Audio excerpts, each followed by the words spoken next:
मंगलमूर्ति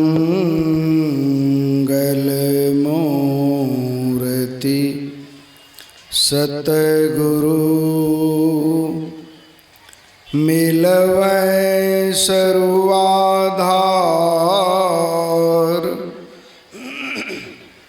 मंगलमय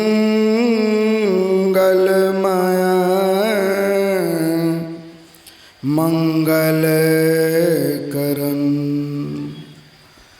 विनवां बारंबार।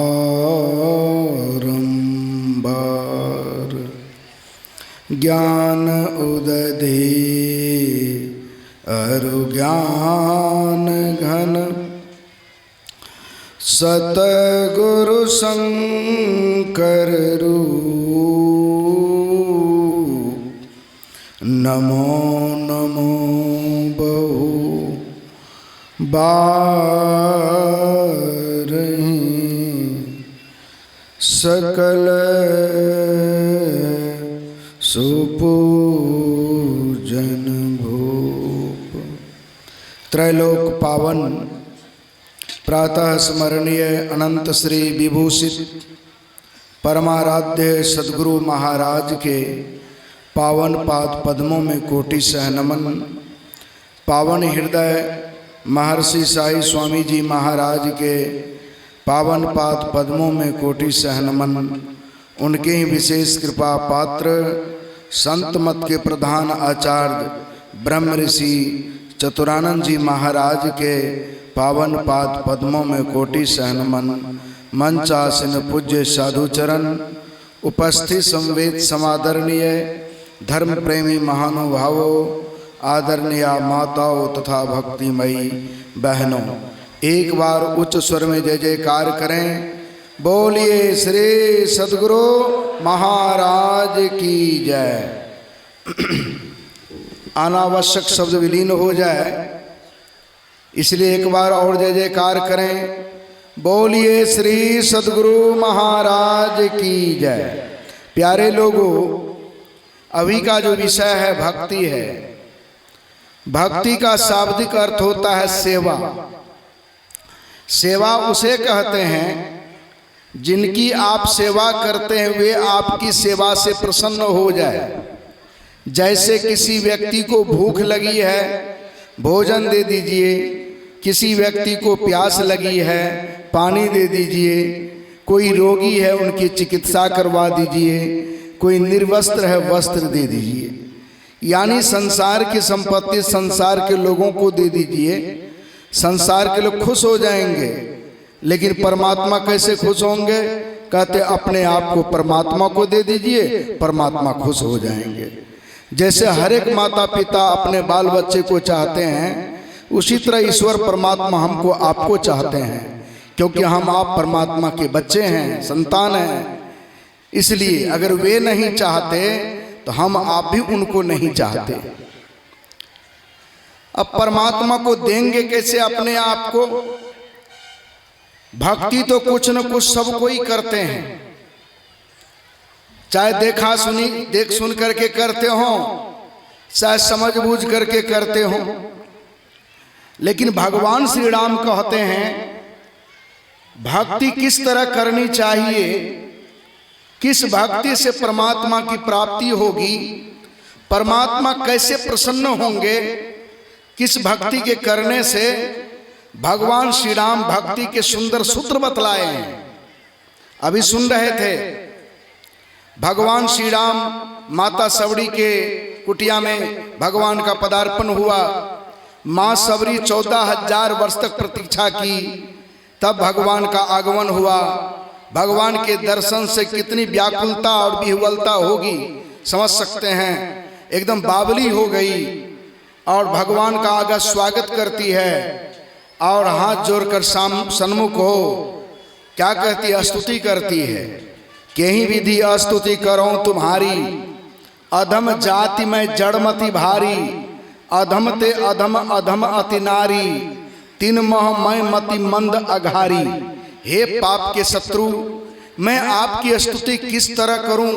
मैं नीच से नीच, उससे जो नीच होती है मैं उससे भी नीच हूं। भगवान श्री राम मुस्कुराते हुए कहते हैं, हे माता सबरी तुम क्या हो, अब मैं जो कहता हूं सो सुनो।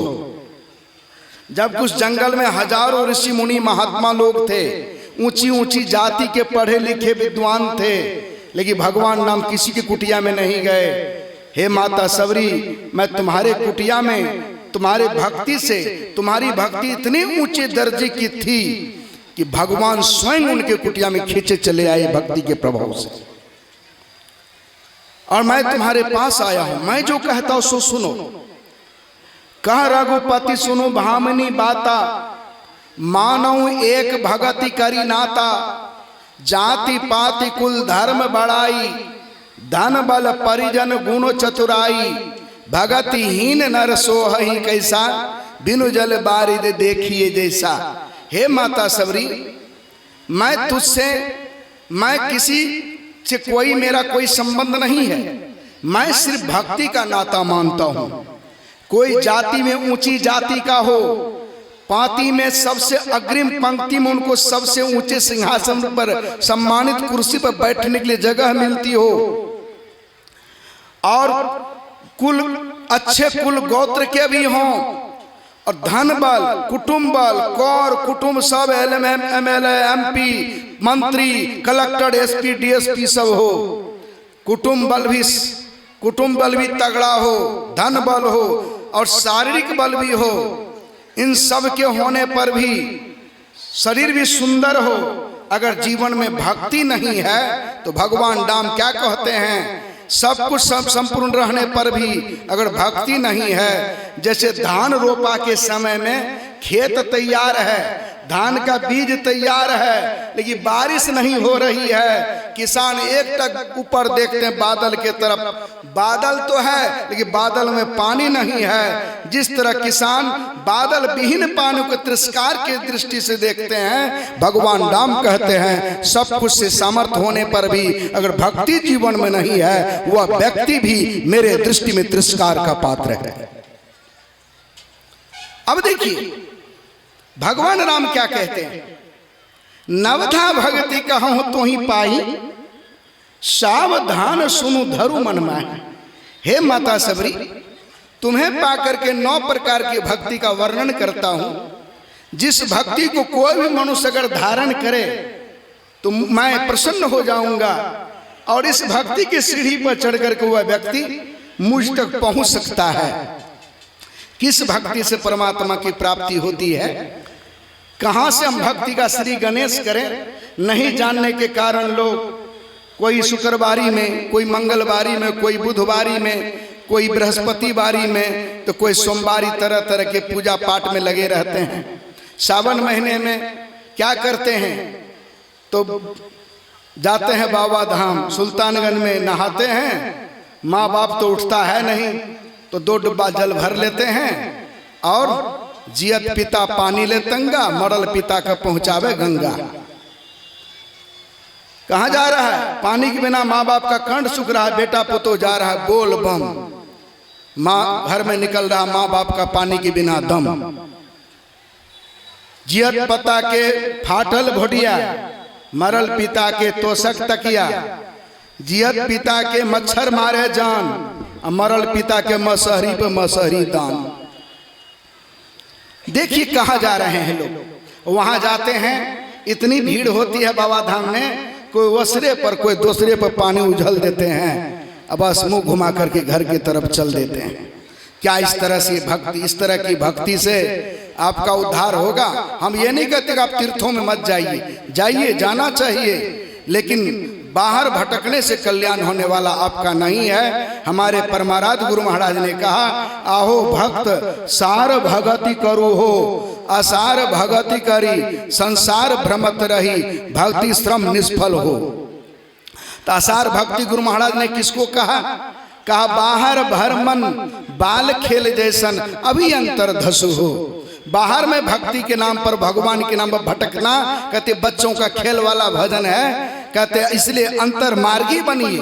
अंतरमार्गी भक्ति की शुरुआत कहां से करें? तो भगवान श्री राम कहते प्रथम भगति संतन कर संगा, प्रथम भक्ति संतों का संग कीजिए। ये प्रथम दर्जे की भक्ति की शुरुआत श्री गणेश है। और दूसरी भक्ति उनकी कथा प्रसंग उपदेश वाणी को प्रेम श्रद्धा से सुनिए, दूसरी रति मम कथा प्रसंगा। तीसरी भक्ति है सत्संग सुनते सुनते जब आपकी बुद्धि धर्म युक्त हो जाए, ज्ञान हो जाए, ईश्वर एक है, उस तक जाने का रास्ता एक है, वह परमात्मा सब जगह है, लेकिन सबके भीतर में जब तक वे मिलेंगे नहीं तब तक परम कल्याण नहीं होगा, दुखों का अंत नहीं होगा। तो कहते गुरु पद पंकज सेवा, तीसरी भक्ति अमान, गुरु के चरणों में जाइए, उनसे दीक्षा भजन भेद ले लीजिए। भगवान कृष्ण, पांडव लोग हरदम संगे में रहते थे, तब भी भगवान कृष्ण ने क्या कहा, ता दुई दुई प्रणिपाते न परिप्रश्नेन सेविया उपदेक्षन्ति ते ज्ञानम ज्ञानी नस्तत्वदर्शिना। हे अर्जुन, किसी तत्वदर्शी महापुरुष के शरण में जाओ, उनको दंडवत साष्टांग प्रणाम करो, जब तुम्हारी सेवा करो, खुश हो जाए, तब उनसे भजन भेद लेकर के जैसा गुरु बतावे उसके मुताबिक भक्ति करो, तब तुम्हारा कल्याण होगा। भगवान ने ऐसा नहीं कहा मैं तुमको मिल गया, अब तुमको कुछ करने की आवश्यकता है नहीं है। गुरु महाराज भी कहते बिना गुरु की कृपा पाए नहीं जीवन उधारा है, इसलिए कहते गुरु के चरण में जाइए, उनसे दीक्षा प्राप्त करके जैसा गुरु बताते हैं। कहते हैं चौथी भक्ति स्तुति करना, ईश्वर का गुणगान, गुरु का गुणगान।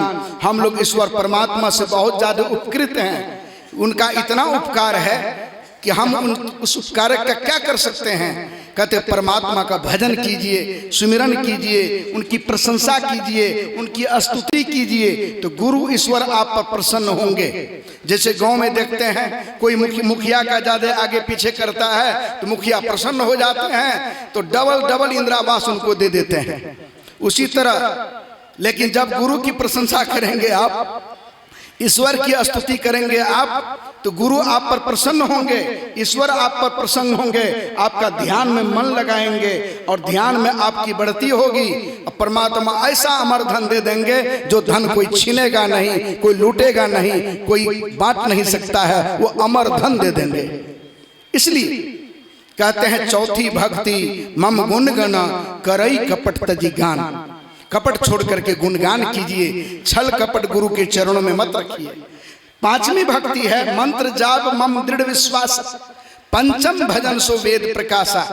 आप दृढ़ विश्वास के साथ गुरु प्रदत्त मंत्र का जाप कीजिए, वाचिक जाप कीजिए, उपांशु जाप कीजिए, मानस जाप कीजिए, हरदम जाप कीजिए। अच्छा भक्त बनना है, सत्संगी बनना है, हरदम गुरु का संग होता रहे, यह चाहते हैं, सत्य का संग होता रहे। तो कहते सर्व क्षण गुरु मन जो में ही रहे हो तो निश्चय निर्वाण होए, संत सब कहे हो। हरदम जाप करते रहिए, जाप करेंगे, जिनका नाम लेंगे उनका रूप भी सामने बना रहेगा। कहते दृढ़ विश्वास के साथ आप, उनका चेहरा सामने बना रहेगा। और ध्यान पर जब बैठेंगे आप, कुछ देर तक जाप कर लीजिए, मानस जाप, मानस ध्यान कर लीजिए। और छठी भक्ति है इंद्रियों का दमन करना, यानी दृष्टियों की क्रिया कीजिए। समग्र चेतन शक्तियों को आज्ञा चक्र में जोड़िए। जहां गुरु का आदेश है, दो नैना भी सन्मुख देख, एक बिंदु मिले दृष्टि दो रेख। कहते हैं सुखमन झलके तिल तारा, निरक सुर दशमी द्वारा। कहते वहां देखिए, आंखें बंद करके देखिए, अंधकार मालूम पड़ता है, उसी अंधकार में आप समेट करके देखिए। जिस दिन आपके मन से संसार का ख्याल सारा विकार निकल गया, सारे ख्यालों को सब तरफ से मन सिमट गया, सिमटती सिमटती इतना सूक्ष्म जगह पर सिमट गया, कितना, एक बाल को 100 भाग फाड़िए, शेष बचे तो 2 भाग कीजिए, सहस बाल एक भाग बराबर। कहते हैं धार धरो लवलीन है साधु, उसका जो एकमा भाग होगा ये बिंदु का स्वरूप है। ऐसे सूक्ष्म जगह पर जिस दिन आप दृष्टि को, ख्याल को टिकाने में समर्थ हो गए, तो उसी दिन परमात्मा का द्वार खुल जाएगा और ब्रह्म ज्योति का दर्शन होगा।